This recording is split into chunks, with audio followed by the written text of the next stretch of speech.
My name is Reed Webb, and I lived on this property, at least on weekends and summer vacations, for probably 20 years, from 1950 to 1972.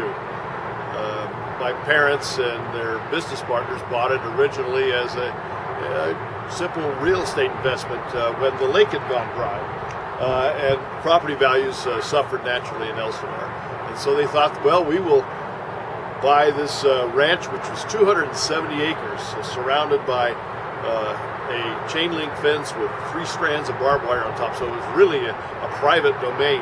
Had 7 miles of roads on the property, and of course a big house which we renovated and fixed up, and this marvelous swimming pool, 30 feet by 90.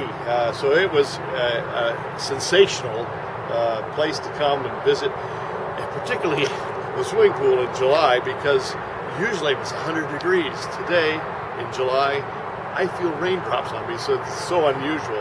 But what hasn't changed is the view. The view is fantastic from up here. I think it's unparalleled, and we remember the days, of course, when the lake being dry, you'd see dust devils spinning across the lake.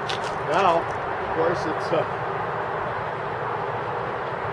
it's become a place. You know, Elsinore is now a place. It's always striven to be something probably more than it was from back in the 1880s, when Elsinore was a destination on the railroad coming down to the hot springs.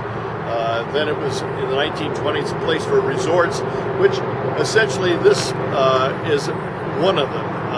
This place was built by a oil man who had land on Signal Hill, and when in 1923 oil came into Signal Hill, he became very wealthy, and he poured his wealth into this ranch and built a magnificent house. We'll go down and look at it, but it has huge thick walls that are insulated against the summer sun or the winter cold, and tile roof. It was laid out in a wonderful pattern for bringing lots of families, lots of people together. Our family eventually formed a foundation because we found the families would come down and use this land and enjoyed it so much they never wanted to sell it. They just kept adding the property taxes onto the asking price. And I think they paid $60,000 originally for the land, and eventually the price got up to about $90,000. Nobody ever wanted to buy it. So my parents and his business partners in the 1970s just gave the land away as a charitable donation to the YMCA. And the Y turned around and sold it to other parties, and it's passed through other hands, and now it eventually is in the state that we see it today, which is very sad.